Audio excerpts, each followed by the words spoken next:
इतने मस्त हो गए, यहाँ कोठी कार बनाकर यहीं डटे रहना चाहते हैं, क्योंकि हमने उस स्थान का पता नहीं जहां हम सदा सुखी रहेंगे।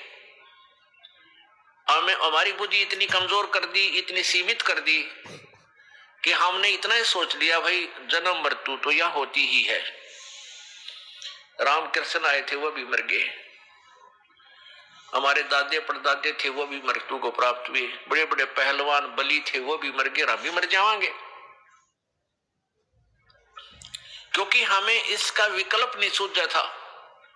इसके विकल्प हमें पता ही नहीं लग रहा था कि कोई इसका समाधान भी है, अल्टरनेट भी है।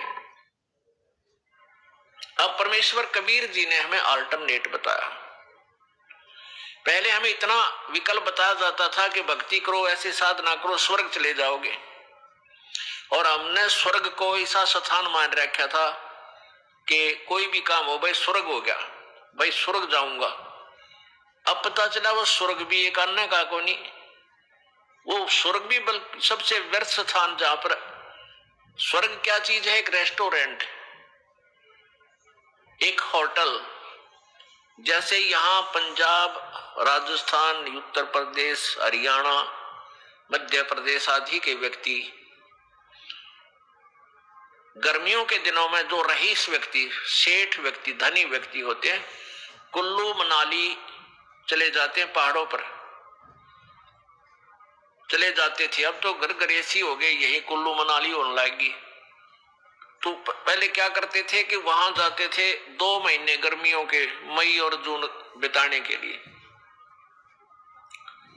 वहां होटल में एक कमरा लेते थे किराए पर, 10-20 हजार रुपए जेब में पैक ले जाते थे पॉकेट में, और सारी चीज मोल, सारी चीज, सब वस्तुएं, कमरा भी किराए पर, वहां खाना पीना सब अपनी ही जेब से होता है। और जब वो 10-20 हजार रुपये समाप्त हो जाते थे, अपना जेब खाली करके उसी कर्म क्षेत्र में आ जाते थे, अपना फिर धंधा करते। 10 महीने 2 महीने फिर वहां मौज मस्ती मार आते, वह जेब वहां कट लेती, पैसे बर्बाद हो जाते, फिर सारा जीवन लगे रहो, 10 महीने फिर लगो। तो ऐसा वो स्वर्ग बताया। यहाँ मेहनत करो, साधनाएं करो, दान पुण्य करो, स्वर्ग रूपी होटल में जाकर अपनी पूंजी को 10 वर्ष, 20 वर्ष, 50 वर्ष, 100 वर्ष, 200 वर्ष, जैसा भी जिसकी जेब खर्च होगा, उतने दिन वहां रहेगा। उसके बाद कहा नरक में डालो, नरक के बाद फिर यहाँ 84 लाख योनियों में डालो, और फिर चक्कर